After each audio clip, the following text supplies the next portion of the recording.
the national 12-bell final with Matthew Tosh. Right, now, that is the warning. So this next piece of ringing will be Leeds. This is Leeds' competition piece.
You're listening to the National 12 Bell Striking Contest. National 12 Bell Striking Contest with Matthew Tosh.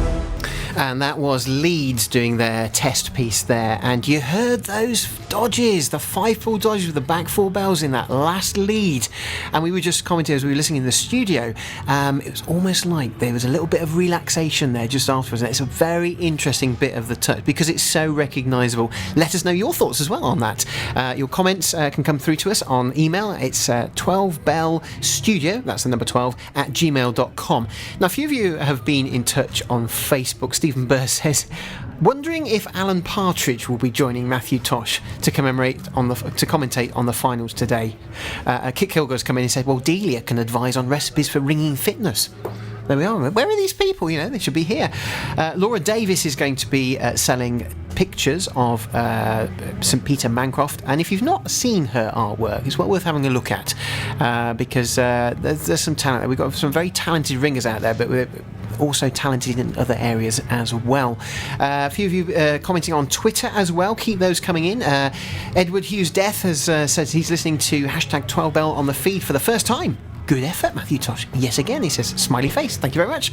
And also, I must say a big hello to any of you listening down under. Matt Gardner says, up the Bristol. Obviously, supporting Bristol. Now, we're going to bring things a little bit locally now because I've got Simon Rudd, one of the Norwich ringers, who has been involved in the organisation. Good morning, Simon. Good morning, Matthew. I must say, you're looking decidedly relaxed now. Like a swan, calm and serene on the surface, but paddling like mad underneath. Well, I have to say a big thank you because we've felt incredibly welcome here. There's the logistics of setting up the competition is one thing.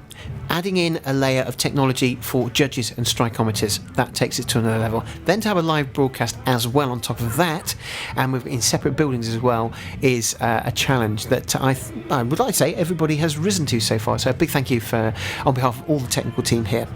What's it actually been like behind the scenes, being a local ringer and with the build-up to this? It's been a mixture of calm preparation and panic and exactly that. We started thinking about this 3 or 4 years ago when we realised we'd got the 2015 celebrations coming up, and we recognised that the 12 bell competition is pretty much the biggest event in the ringing calendar these days, and it would be great to have it here in 2015. So we issued the invitation to the committee and then pretty much forgot about it for a couple of years, and then it was we really ought to start doing something about this now. And it's been a fantastic team effort over the last months really, if not years. But this week in particular has been a fantastic team effort, as I mentioned to you a few minutes ago. This week we've had members of the St Peter Mancroft team in the churchyard weeding the flower beds. We've had members erecting the mini ring ready for this morning. We've had members baking cakes, making scones, preparing programmes, all sorts. All sorts of stuff. It's a great thing that brings a team together with a great amount of hard work, and it's been a fantastic team effort. And of course you get to enter your own team as well, so that's another, I would say, layer of pressure. But I mean, how's that gone down? The practicing, because it's we recognised that we're not one of the stronger teams in the competition. We are what we do have is that our 12 are Sunday service ringers. They'll all be there on Sunday morning ringing, and we are not going to set the competition alight, but we're going to have fun, we're going to enjoy ourselves, and above all, we're going to try and do our best. And if we do our best, we'll then see where that places us in the order. That's what all you need to ask of people is do your best and enjoy it, because I mean, what a fantastic location we're here. I mean, I love what you've done with the car park outside. I should explain, it's a bit like a sort of beer garden or street party in effect, isn't it? You've got sort of parasols up and things out there. It is. I'm sure it's caused a bit of consternation because it is a very popular turning point for vehicles making deliveries into the Chapel Field shopping centre, and the number of vehicles we see turning around in the gateway, and the barrier has been shut since last night. So it's obviously caused a bit of an issue. Not today. The 12 bell competition takes priority. It's dedicated to fun today. Brilliant stuff. Why not? Now, I do want to talk about the Mancroft Appeal. It's a very special year. It's the anniversary of the first true Peel this year. What celebrations happened locally for that, first of all? Okay, we had a big celebration weekend on the 2nd of May, which was the actual date when the first Peel was rung. We rang a peal of Bob Triples here. We had mini ring here for the weekend. We had a big service celebration. We had the association annual meeting was here. We had a handbell concert in the church on the Monday evening, and also David Brown very kindly organised a live and public handbell peal of Bristol Surprise Maximus in the church, which I listened to some 20 minutes of, and it was absolutely fantastic. And afterwards, David has rung probably more quality handbell peals than anybody else, and he said it was one of the best handbell peals he'd ever rung. So it was a privilege to have that take place in the church too. Brilliant. Wow. So it's really great. It was a great weekend, and we've got a number of other smaller scale celebrations going on in the year. We've got the Cumberlands are coming for their dinner here in September, and so on and so on and so on. Lots of events planned.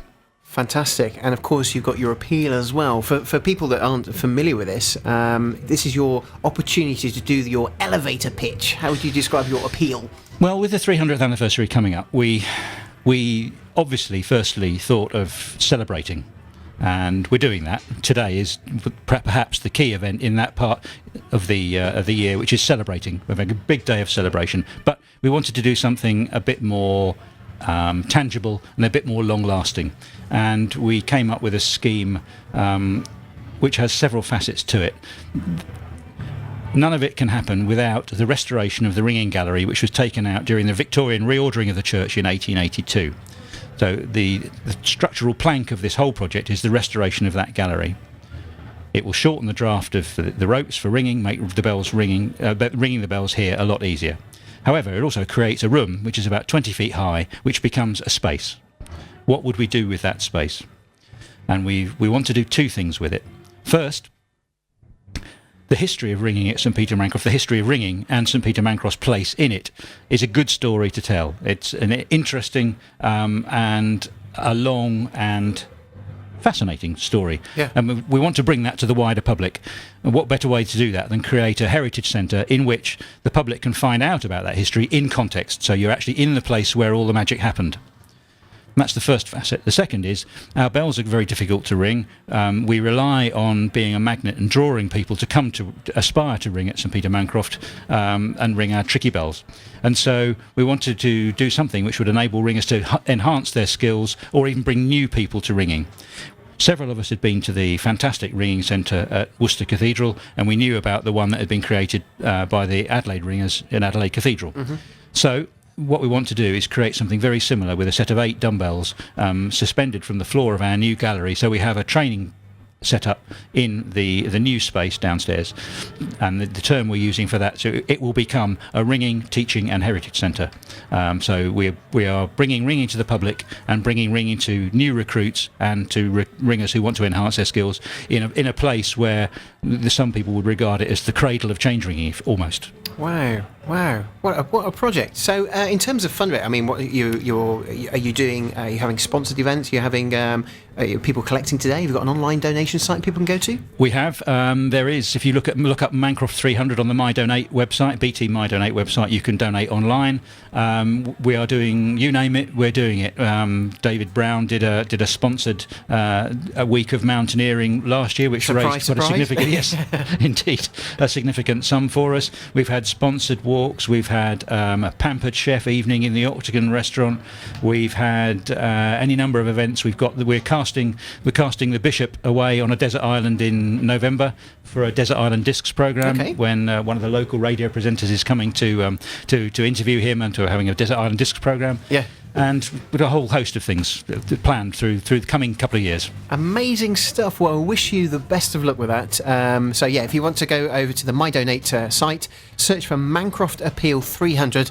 All the information's there, and if you're feeling benevolent, you can give a little donation there. Simon Rudd, thank you very much for joining us. I'm sure we'll see you floating around during the course of the day. Thank you, Matthew. And keep up the good work. Thank you. Simon Rudd there, one of the organisers here at St Peter Mancroft. You're listening to the National 12 Bell Striking Contest, live from Norwich with Matthew Tosh. Alex Britton's been in touch on Facebook. He says, I'm loving the live from Norwich announcements on the broadcast, but then I keep expecting to hear, it's the quiz of the week. There we go. So, yes, thank you. Keep your messages coming. We've had an email in as well. A shout-out going to Exeter from Scott Adams. He says, love the live feed. You boys are doing a great job. Thank you very much. He said, I'm sitting in my kitchen watching you all on the YouTube channel. Everyone give a wave, give a wave. And is it bad of me to say I'm on my second pint already before 12 o'clock? Leeds people have just come in. Steve, Definitely not. Is that good or bad? Second pint before midday? Oh, that's about normal, really. That's standard, is Yeah. it? Okay. Steve Arlington and Matt Young have just come in looking slightly relieved. Yes. How did that yes, go we there? are. We were listening to you down here. How was it? It was okay. They're tough bells. They're really tough bells. And, you come here to practice and you ring for an hour and a half, and by the end of it, you're doing really well. And then you come back 3 weeks later and you don't ring quite so well. But that's just the way it is, isn't it? But no, we it's as well as we were going to ring. And, we set the pace, haven't we? And others have got to follow that now. Yeah, you've sort of set that benchmark, haven't you? That's right, yeah. There's a little sweat dripping off Matt here. Just, how are you feeling? You're sort of really, hot. It's hot. It's not helping, is it like a sauna in here, is it? No. But we're in here all day. it's not going to be nice in the ringing room at 3 o'clock. Is it? It was Sweat box. Yes, it is a sweat box in there. Well, that's interesting because you're kind of half open to the church. You kind of expect a bit of air maybe to come through the organ. Not much. Really hot. Tell me, I'm trying to get across to people that sense. When you walk up, you go up through the stairs, and as you go in through the door, the way angle, I feel you just kind of automatically look straight up, don't you? Yeah, you do, because there's such a long draft between you and the ceiling. It's quite intimidating, really. I looked at the floor deliberately, That's your coping strategy there. That's right, yeah, keep looking at the floor, but they're fine. I mean, actually, those of you who've rung at Leeds will know that basically Mancroft are a bit like Leeds, only we have put some floors in between us and the bells, whereas they didn't bother. I think they had the gallery, but they had it taken away. And what do they call it? Reorganisation, I think? Reordering, I think, that was done. Indeed. But the bells go fairly similar to ours, so we're used to having to pull them around a bit, and that's what we did. Brilliant. Okay, so of the rest of the standing of today's teams, who do you think there are some obvious favourites? Who do you think the kind of biggest contenders could be? Is it Leeds? Is it somebody else? I don't think it's us. No, I think... don't do yourselves down. Don't do yourselves down. Well, yeah, I mean, Birmingham are clearly up there as favourites, I would say, but, the College Youths always run them close, and Cumberland's, yeah, I mean, a lot of those guys are used to ringing tricky bells, so I think that, they won't be fazed by this job here. So, and personally, I'd like to see a new winner. I mean, much as I love Birmingham and admire them, but I want a new winner, and whether that obviously needs to be Leeds, but if it has to be somebody else, then I think College Youths or Cumberland's will be up there. And it'll be interesting to see what Cambridge do. I think they can. They've been doing well recently, haven't they? And could they've got a lot of good ringers. So any of those guys be happy with that, and Birmingham in 5th, be all right. Yeah.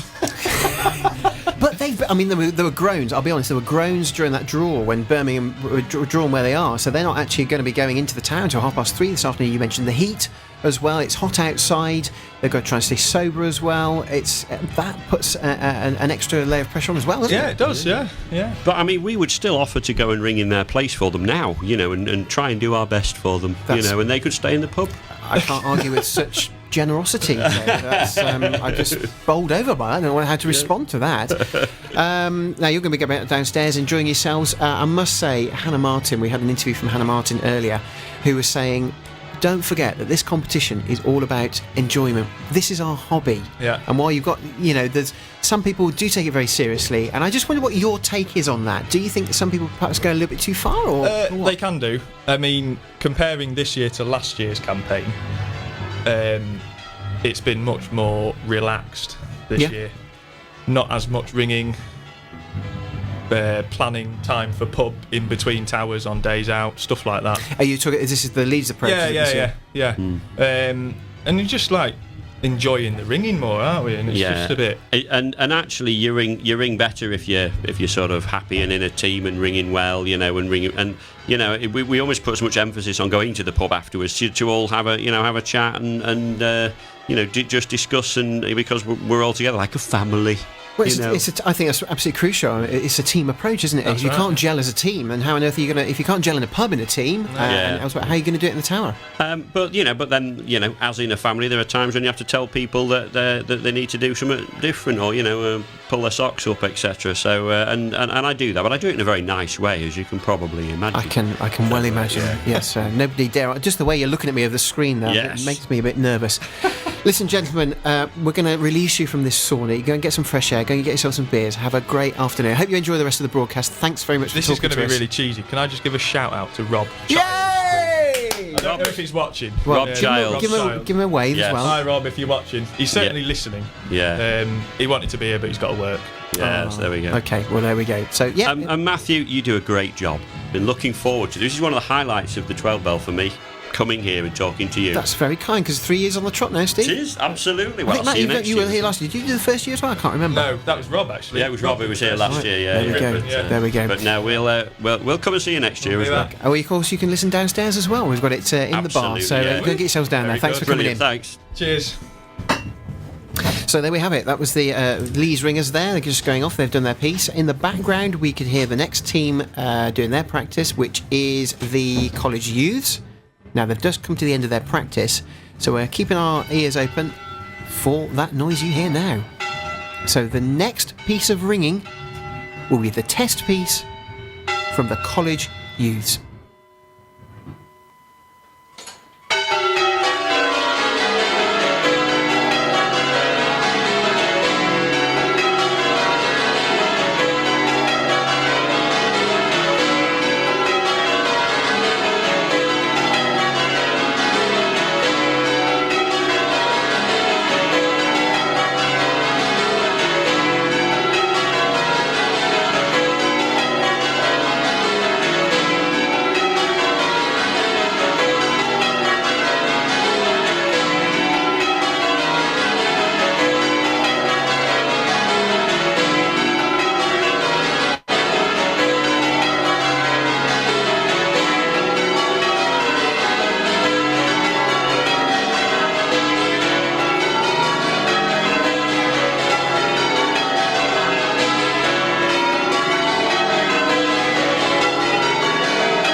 the National 12 Bell Final with Matthew Tosh.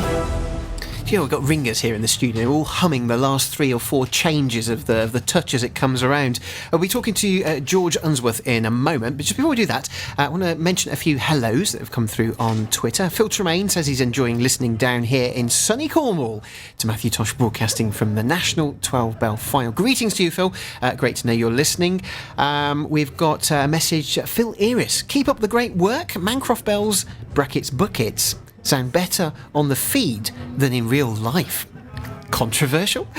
Cheers from India there. Hashtag 12bell. Now, Den Windmill. College youths not quite up to scratch. Hashtag 12bell. Now, that's not the kind of feeling that was going around in the studio, I'll be honest. We'll bring in George Unsworth because, George, you've kind of got 2 hats on today, haven't you? Yeah. Well, you're ringing here, aren't you? And you're the outgoing secretary. I am indeed, yes. Yes. So, right. I mean, you heard a little bit of that ringing. What do you think was a good piece of ringing? I thought it was extremely nice, but it was literally the last sort of lead or so that I heard. But yeah, no, I think they're going to be very good. Yeah, good. Good competition there. So, this is your last year, isn't it? I should explain. You are the outgoing secretary of the 12 Bell Committee. That's right. Yeah, absolutely. Yeah. So you can relax after. I've already started. Have you? Well, she says that because she's come in with a pint of. What are you drinking today? Because special things on offer. It's a relatively sort of low grade beer, I have to say. So, but we are ringing last as well. So I've decided if I'm going to have a beer, then it needs to be now, and I do need to have a beer. Does that get you to a sort of nice, relaxed level? Yes, it seems to be working the trick very nicely. Thank you. And will you need to keep that topped up as the day goes through? I'll probably have another one, but that will probably then be it. I'll get frowns from Mr. Pipe if I try and do any more than that. Okay, well, yeah, good. Whipping the team into shape. Now, for those people that aren't aware, how many years have you been involved in the competition as on the organising side? On the organising side, this is the end of my 4th year, so this is now my 16th tower that I've worked with in terms of all of the organisation. So, and that's quite a lot. It's been great fun, really, really good fun. Yeah, and a chance to see how those local kind of organising committees, if I can call them that, are working as well. Absolutely, yeah, and that's really what makes a good contest in my view. Lots of people say, is it the bells or is it the acoustics and all of those things? In my book, yeah, those are important, and yes, that's what a lot of the ringers will try to have. But actually, in terms of the day itself, it's the organising committee of the local bands that really make a good day out. It's the people, isn't it? Absolutely. Yeah, and it's really interesting. Quite a few people have been focusing on that in the interviews they've been giving today, competitors and people behind the scenes, all saying it is the people. And there's something special about ringing, isn't there? We know this when we go travelling around the country, and you can just go into a tower, and there's that kind of warmth that I have failed until now to describe to non-ringers. Yes, I know, it's hard, isn't it? And it's one of those things which it would be nice to be able to get right so that you can encourage more people in and really understand it. But I think until you've experienced it, you just don't. It's hard to explain.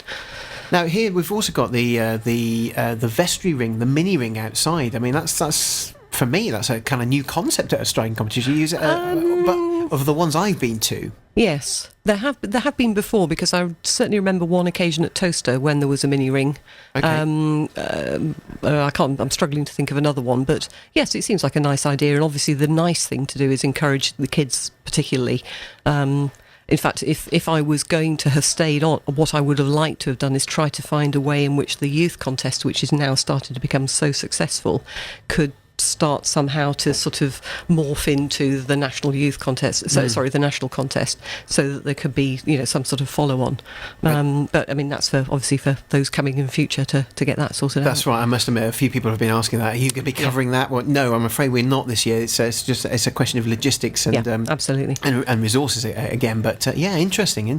So if you are listening and you are taking part in the youth contest, is it next week or the week after? It's the week after, I think. Yeah, week after. Then best of luck. If you are taking part, you can send you some messages. If you're on social media, it's at National 12 Bell, that's the number 12, or at Matthew Tosh. You use the hashtag 12 Bell, that's the number 12, or you can email us in the studio, 12bellstudio@gmail.com. Talking to George Unsworth, who's the outgoing secretary of the National 12 Bell Committee. George, in the 4 years, have you seen many changes in the competition? I think the biggest change has been the strichometer without any shadow of a doubt. It was there 4 years ago, but very much it was embryonic form, and there was a lot of testing going on, but it wasn't really being used as consistently as it now is. And it's been an interesting process, and it really why I was mostly interested in this, because I think to have something which is so clearly empirical and people can't complain about, if you like, has been a very, very positive thing to have. Of course, I understand that there are people who don't want it to be used and still don't like it as a concept. But I think the majority of people now accept that it has its place, as long as it is placed very clearly that the judges do have the final say. Well, I mean, the judges this morning were saying they're very much using it as a Indeed. benchmarking, because you've got that Absolutely. issue, haven't you? Which I'll be honest, I struggle with if I'm judging a competition. How do you keep your own judging level consistent through the year? Yeah, absolutely. Through the whole competition, rather. The interesting, for me as a musician, the interesting thing has always been in the past, do I put my bell where I think the rhythm needs it to be, or do I put it in the middle of the two other bells on either side? And it's always been that problem. How do I ring? And it tends to be that you ring in different ways with different bands, because that's how it goes. But with the strichometer, there is no option. You have to do it one way, and you have to put the bell where the bell should be in the right rhythm. You don't flex your arms, you don't try and be artistic, you don't try and create a rallentando, you don't do all of that sort of stuff. And some people will argue that should be how it is. My argument is, well, if you're a musician, you practice scales, and you practice those scales absolutely rhythmically. That then allows you to do all of the other stuff. I don't think there's any band here, including Birmingham, that can yet get it absolutely spot on to do all of that artistic stuff. And I think that's a really interesting point. But I also think there's something in the mind of the listener. There's some kind of psychology there that maybe we can't measure it, but at a very almost microscopic timing level, we pick up those little nuances, the brain and that emotional communication through the ring. How do you do that with a computer? Well, the interesting I find with it is the fact that there are so many people who actually probably don't understand that they are anticipating all of those the sounds that are about to happen. They don't understand that necessarily they are adjusting for a roll-up or something like that. And yet, actually, as I say, with the strichometer, you just simply can't allow that to let you get carried away, really. Indeed. Well, listen, thank you very much for talking to us. Those are really interesting comments. If you've got any thoughts on that, you know how to get in touch with the studio. 12bellstudio@gmail.com is our email address. I'll just read you something that Phil has come back with. Phil Iris, he's out in India again. He's back again. Okay, we bring George back in. Yep, sorry. I was about to say, Phil, they're not buckets, okay? They're really nice bells. Go away. That's what I like, a bit of banter in the studio. Right, okay, he's come back and he said about his wine. He said, there was a comment about, here it is. He says, as Alan Partridge said, back of the net, we're in India's wine country for the weekend. Some fine wine that even David House would enjoy. I have to say, he did have a large glass of the red stuff last night when he was talking to me. I think it was aiding conversation. So you're not a wine person today? You're very much on the beer? No, I could be a WHINE, I suppose, if I've had a few more beers, but no. No. Listen, George, we'll let you get on. Thank you very much for coming to talk to us. We're going to talk to some of the college users in a moment. Just time to say hello to Phil Barnes. He said, nice and sunny, beers flowing at the emergency 12-bell party in, what's that say? Platt. ASCY, pleasant but a little inconsistent. Thanks for the show, Matthew Tosh, he says. Now, a few people have been tweeting their comments about the College U's ringing. David Forders was surprised if the College U's will win. Now, I'm just going to go straight over to one of the band members who's come in. Hello. Hello, Matthew. Sorry, I'm just reading out. I forgot you were sitting there. Introduce yourself, because not everybody will recognise your voice. So, I'm Katie Town. I was ringing for College Youths. Indeed. And just from a perspective of an insider, how was it for you up there? Well, it's very hot up there already. So they were saying. And I think we were very pleased with the test piece that we managed to produce in the end. We tried to keep it dramatic as possible with our practice beforehand. You try and, confound the people outside, the churchyard judges, by having one piece of ringing set up and mistakes in the other bits, and then try not to do that in your test piece. Your test piece, that's right. Indeed. And your thoughts when you went into Mancroft, did you get the whole kind of the vertical distortion and think, oh my goodness, we're in here? Or were you able to sort of stay in control when you went in? I managed to zone out of that. I just didn't look up at all and didn't gaze across at the peel board saying 300 years ago, first peel. So, I just managed to stay in the moment and just get on with ringing. You don't really have enough time. You've only got half an hour between walking in the room and walking out. So there's not much time to gaze upwards and go, oh my goodness, that's a lot of rope. Indeed. Well, that's the whole point of this competition. You're ringing at a level where you're expected to come in, click as quickly as possible, and just get on with it, I suppose. Yes, that's ideally what you do. We didn't entirely manage to do that today. Anyone who was listening to our practice will see that we tried to ring a lead of Crayford and then the last two leads of a touch, and had to stop halfway through the first lead due to a mistake. And then, so I think there was a bit of nerves going on up the tower, so we needed to get past that as quickly as we possibly could. I think by the time we'd had a bit of a chat and got down and started again, then we got past that. So it was, as confident a bit of ringing as I think we could have produced on the day. But sometimes there is that, isn't there? You have that slightly, like you say, the slightly rough edges in your practice, and it just relax people. Come on, we're working together. And I've certainly experienced that. Just a comment here, Charlotte Woodley on Twitter. She said, a great way to spend a beautiful day listening to #12bell in the garden. This couldn't get any better. Very, very good ringing, and that was coming in whilst you were ringing. So there are people enjoying it. Of course, we've got armchair judges who are going to be very critical, giving their own thoughts as well, and we want you to be doing that if you're out there listening. So, Katie, you've done your piece now. You can relax a bit. Are you going to be going out? Are you going to be doing the quiz? Because there's a quiz, apparently. There is a quiz indeed. I was thinking about doing that. I was also thinking there's dragon sculptures all around the centre of Norwich. Yeah, I've completely forgotten to mention that. Yeah. There's dragon sculptures. There's 2 or 3 immediately outside Mancroft, and there's a few all around the city centre. There's one on the station that's got a train on it. So, in theory, I'm going to go off and do the quiz and then go and find some dragons, non-12-bell related dragons, and then hopefully, have some time to do some socialising and beer drinking as well. In practice, I may just do the socialising and beer drinking. Well, you've got your priorities sorted there. Yeah, you've got to be honest about it, really. Yeah, that's great. Well, listen, Katie Tarrant, thank you very much for coming to talk to us and sweating it out in the ringing chamber, but also sweating it out here in the studio. It is quite warm. It is warm, as all the hot air we're generating up here. So, thank you very much, Katie Tarrant from the College Youths. Live from Norwich. So you can hear the teens practicing in the background there. That's the Cumberlands going in. Didn't ask if there was any interplay between the College Youths and the Cumberlands, as one went in, one went out. Whether they're keeping them separate, I don't know, because I'm not actually in the tower. Phil Barnes has been in touch. Nice and sunny. He said that. I said that. He's got his emergency 12-bell party in plan. I like that. Anyone else having an emergency 12-bell party out there? Chris Griggs says, is the 12-bell feed available on something other than YouTube? He said, I'd like to turn my screen off and still listen. Well, you could turn your... Depends whether your screen's got the speakers attached, isn't it? No, I'm afraid at the moment, and it's all to do with resources and also our bandwidth and what we're streaming out of here.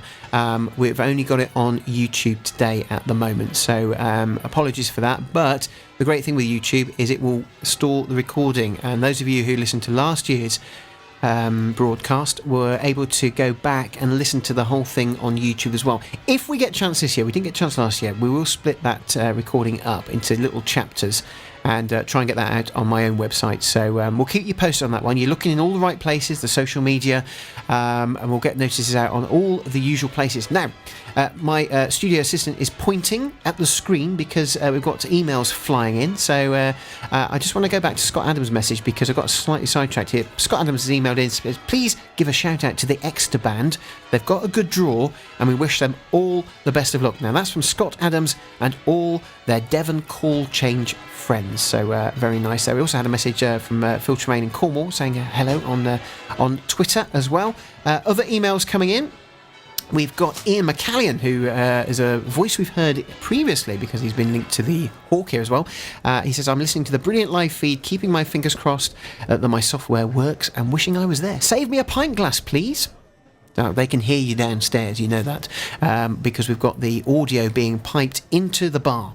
Clark Walters has been in touch. He said, just a suggestion. He said, why not sit your interviewee the other end of the desk so we can see them? Clark, you're obviously looking at the thing. It's all to do with, we've got quite a tight studio here, and it's getting them in and managing it, because sometimes when we do have a guest in the studio, we've got other guests lined up outside. Our studio assistants are bringing it in. We've got a very well organised machine here.